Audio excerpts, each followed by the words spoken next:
با سلام بینندگان عزیز، برنامه اخباری آزادی از استودیوی مرکزی در شهر پراگ تقدیم شما می شود. شعله گلخوجه هستم همراهتان. نخست سرخط موضوع امروز 15 فوریه. اجنسی اویاسیای شهروندی توجیکستان میگوید با طلب این نهاد نرخ بلیط پروازها ارزان تر شد. درخواست کردیم که اوی با پاس کردن چیپتا در خط سیرهای استفاده برده شده با تاجیکستان آنها هم چاره‌جویی نمودند. وزارت کارهای خارجه تاجیکستان گفت که سال گذشته با وجود بسته بودن مرزها 300 جسد به وطن انتقال یافتند. اکنون در فکر خواندن میشوند نه آبکشی ماموریت دانشگاه کلاب دانشجویان خوابگاه را با آب تامین کرده است. ساختمان چاه عمودی همش از حساب دانشگاه است. پاندمیای کووید 19 و محدود بودن پروازها در یک سال گذشته درآمد شرکت‌های هوایی تاجیکستان را به طور چشم‌رس کم کرده است. رهبریت اجنسی اویاسیای شهروندی تاجیکستان روز 15 فوریه در نشست مطبوعاتی گفتند در یک سال گذشته بخش هوانوردی کشور تقریباً 40% درآمدهایش را از دست داد. به قول این نهاد فعلا مسئله هرچی زودتر برقرار کردن پروازهای دائمی با روسیه در اولویت قرار دارد، زیرا اکثر پروازها محض با همین کشور انجام می‌شوند. امردین اولیمov و علیشیر ظریفی موضوع را ادامه می‌دهند. اکرام صبحانزاده رئیس اجنسی اویاسیای گراجدانی گفت که تاجیکستان برای برقرار کردن پروازهای منتظم با روسیه آماده است.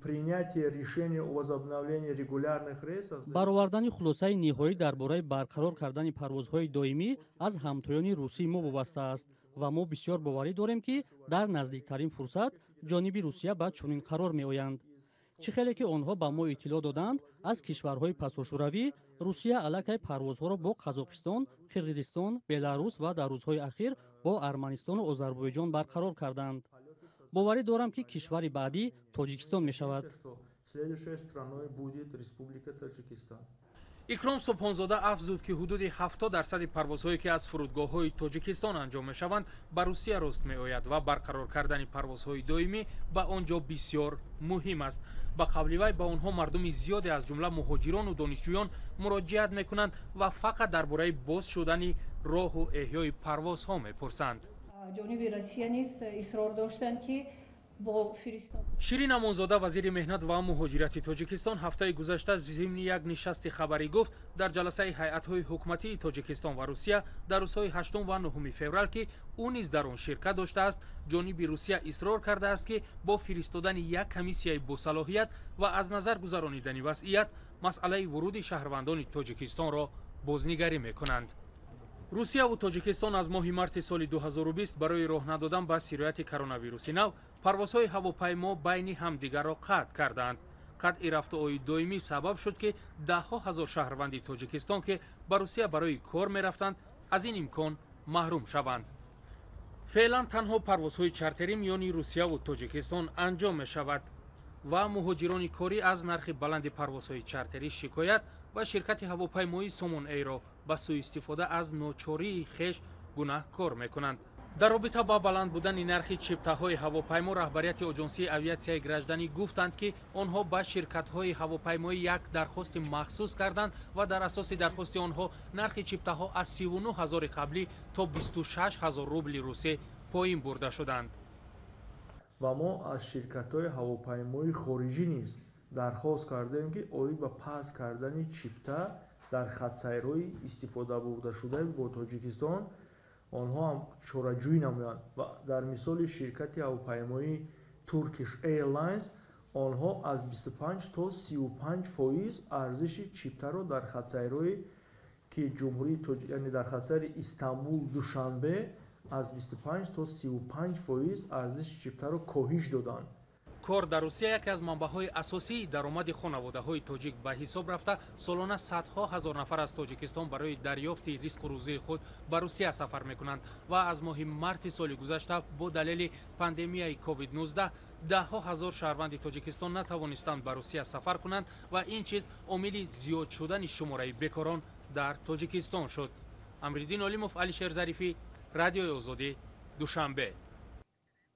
дар ҳамин ҳол вазири умури хориҷа эълон кард ки соли гузашта 300 ҷасади шаҳрванди Тоҷикистонро аз хориҷа ба кишвар оварданд.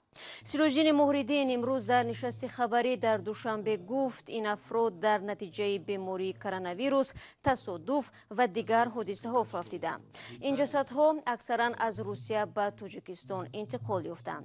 Ба қавли вазир, ҳамзамон дар соли гузашта бо вуҷуди пандемияи COVID-19 ва баста будани марзҳо ҳазорон мусофиру муҳоҷири дармонда дар хориҷаро ба кишвар баргардониданд.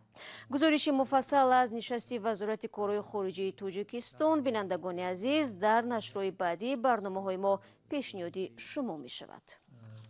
салом, агар хату хабар мехоҳед мо дорем. навиди бомдодӣ, сархати хабарҳо, ахбори Тоҷикистон ва ҷаҳон, гузоришҳо ва таҳлилҳо. чӣ мегузарад ва чаро? донистан, фаҳмидан аст. замима ё апи моро бигиред. шумо барномаи хабарии радиои озодиро тамошо доред. муҳаббат аз тарс қавитар аст. ин буд шиёри заноне ки ба тарафдорӣ аз Юлия Навалния, ҳамсари мунаққиди зиндонии Кремлин, дар намоиши эътирозӣ барпо карданд. ҷудо аз ин маросим ҳудудан 200 зан дар кӯчаи Арбатикоҳна дар маъракае бо номи Занҷири ҳамраҳиву муҳаббат иштирок намуданд. онҳо гуфтанд ки ин амалашон ба нишони пуштибонӣ аз занону духтарони боздошт шуда бо далелҳои сиёсӣ сурат мегирад. тафсилот дар гузориши Хиромон Бақозода. як гурӯҳи калони занон рӯзи 14 феврал дар як кӯчаи шаҳри Москав ба нишони пуштибонӣ аз Юлия, ҳамсари раҳбари мухолифон Алексей Навалний, зиндониҳои сиёсӣ ва дигар занҳои сиёсатмадор занҷираӣ канори ҳам саф кашиданд. беш аз 100 нафар, аксарашон 20-30 солаҳо, бо вуҷуди барфи зиёду боди сарду сангин бо банди сафеди 100 метре дар даст дар кӯчаи марказии Арбат сафоростанд. навалний дар бораи Путин ва дастгоҳи тиллоии поккунии ҳоҷатхонаҳои ӯ ҳақиқатро гуфту ба додгоҳ рафт. ба бовари ман, онҳое ки даст ба куштори одамони бегуноҳ мезананд, онҳое ки мардумро бераҳмона мекушанду ғорат мекунанд, бояд ба додгоҳ раванд. чаро онҳоро мемонанд ки озод бошанд ва донишҷӯёнро барои ҳарфу бознашри гузоришҳо ва ё ҳарфи нодуруст таъқиб мекунанд. бо вуҷуди таҳдидҳо аз боздошту ҳабси эътирозгарон, рӯзи якшанбе дар саросари Русия тарафдорони Навалний дар маросими шамъафрӯзӣ иштирок карданд. замоне ки ҷамъомади тарафдорони Навалний сурат мегирифт, гурӯҳе аз тарафдорони ҳукумат талош намуданд ба ин ҷамъомад халал расонанд ва ин занҳоро аз ширкат дар намоиш тарсонанд, вале ҷамъомади тарафдорони Навалний то охир ба таври осоишта давом кард. мо набояд тарс дошта бошем. мо бояд ҳадди ақал кӯшиш кунем ки ба муқобили хушунат баланд шавем. намедонам мардум мо чӣ гуна ин корро масалан бо ёрии шумо анҷом диҳем. ҷонибдорони Навалний гуфтанд, то баҳори соли ҷорӣ дигар раҳпаймоиҳои эътирозӣ барпо намекунанд. ин тасмим баъди он гирифта шуд ки полис дар ҳафтаҳои гузашта ҳазорҳо нафарро боздошт карда раҳбарони мухолифонро ҳабсу зиндонӣ карданд. тибқи гузоришҳо, Юлия Навалния ҳафтаи гузашта ба Олмон парвоз кард. аз Русия бармегардем ба Тоҷикистон. соли ҷорӣ дар Тоҷикистон нархи об боло бурда намешавад. дар ин бора имрӯз ба хабарнигорон масъулони хоҷагии манзиливу коммуналӣ изҳор доштанд. бори охир соли 2018 дар кишвар қимати истифодаи об ҳудуди 20% зиёд карда шуд. вале сокинон он замон шикоят доштанд ки нарх баланд рафт, вале мушкилоти дастрасӣ ба об боқӣ мондааст. сарвинози Рӯҳулло ва Шаҳлои Абдулло мегӯянд, дар нишасти имрӯза мақомот гуфтанд 2 соли ахир дастрасии сокинон ба оби нӯшокӣ 3.5% бештар шудааст. мақомоти тоҷик мегӯянд беш аз 65% аҳолии Тоҷикистон ба оби тозаи нӯшокӣ дастрасӣ доранд, аммо аксарияти мардуми деҳот аз оби пок маҳруманд.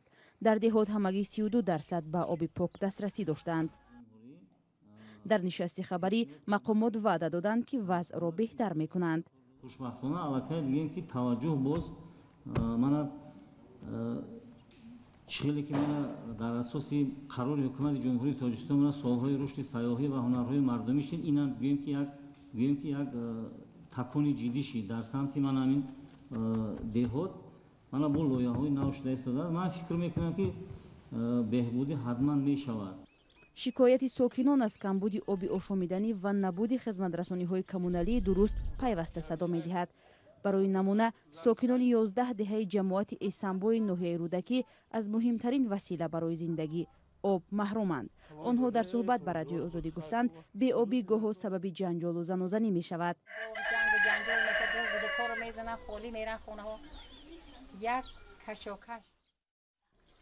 мушкили дастрасӣ ба об борҳо аз сӯи созмонҳои байнулмилалӣ ҳам садо додааст.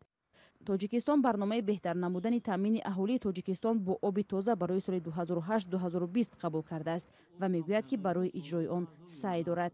ҳаман ҷода ман ин қадар лоиҳаҳо бигем ки чхеле ки номбар кардем амалӣ гашта истодааст. ман фикр мекунам ки аллакай ин рақам аллакай бигем ки коҳиш ёфта истодааст.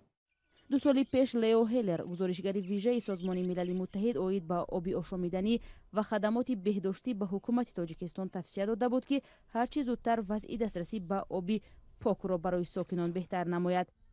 ҳукумат гуфтааст барои рафъи мушкили таъмини об $100 миллион зарур аст ки ҳоло Тоҷикистон дар ихтиёр надорад. дар идомаи ҳамин мавзӯъ зоҳиран баъди солҳои тӯлонӣ барои донишҷӯёни хобгоҳи донишгоҳи Кӯлоб мушкилоти беобӣ рафъ гардид, маъмурияти донишгоҳ барои кандани чойи амудӣ худашон даст ба кор шуданд. маъмуҷон Раҳматзода дар ҳамин бора мегӯяд. ин обро аз чуқурии 98 метр барои обёрӣ кардани хобгоҳи донишгоҳи Кӯлоб бо маблағи 200 000 сомонӣ бароварданд. то кандани ин чоҳи амудӣ ва баромадани об донишҷӯёни хобгоҳи донишгоҳ аз об танқисӣ мекашиданд. ин солиёни зиёд буд ки дар донишгоҳи давлатии Кӯлоб аз ҳисоби нарасидани оби ошомиданӣ ба мушкилиҳо рӯбарӯ мегардиданд, алахусус дар фасли тобистон.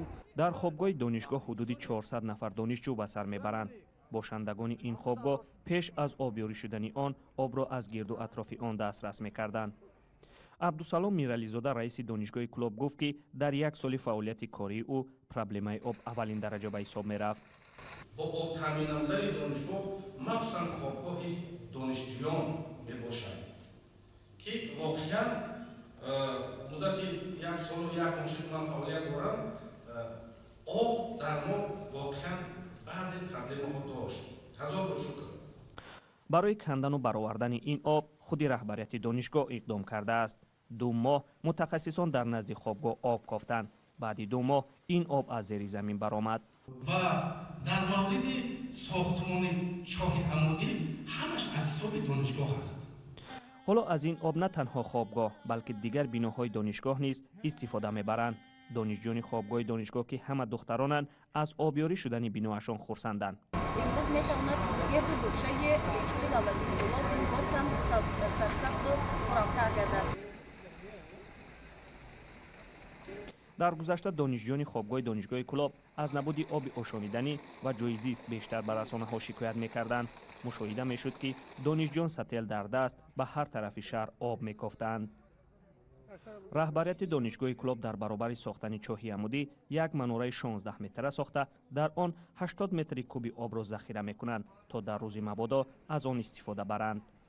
як чоҳи амудӣ дар ҳоле дар назди донишгоҳи Кӯлоб сохта ва обёрӣ шуд ки дар чанд деҳот ва маркази шаҳр кофтани об идома дорад.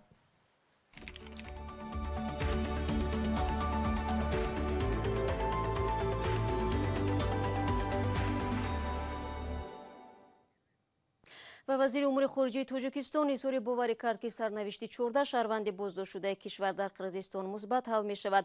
ин сокинони ноҳияи Ҷайҳун бо сабаби убури ғайриқонунии марз дар шаҳри Қарокӯл дастгир шуданд. онҳо ҳафтаи гузашта бо автобус барои кор ба корхонаи хишти Бишкек мерафтанд. додгоҳи Қирғизистон амр додааст ки тоҷикони дастгиршуда барои убури ғайриқонунии марз ҳамчун ҷарима дар муддати 2 моҳ $3000 супоранд. бинандагони азиз, бо ҳамин матлаб мерасем ба поёни барнома имрӯз. ахбори аз ин бештарро чун ҳамеша метавонед дар сомонаи радиои озодӣ зернишони cw.ozodi.org бихонед ва наворҳои рӯзро дар саҳифаи мо дар Озодӣ видео метавонед дар YouTube тамошо кунед. фаромӯш накунед ки фардо бо хабарҳои нав ҳамаи шуморо мунтазир хоҳем буд. то он дам худро эҳтиёт кунед ва худо нигаҳдори ҳар яки шумо азизон бошед.